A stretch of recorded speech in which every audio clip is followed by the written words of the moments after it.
Hello, in this video I want to show you how to smelt bronze ingot in Bellwright. To do this, first you'll need to unlock the bloomery. It's right here in the research steps.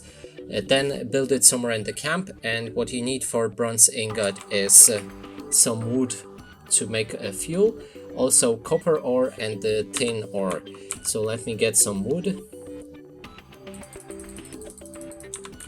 Then approach your bloomery, add the fuel, and then in the ore section add the copper ore and the tin ore at the same time to craft the bronze ingot. And that's it for this video. Hope you like it. Please consider subscribing to our channel, leave a like and a comment below.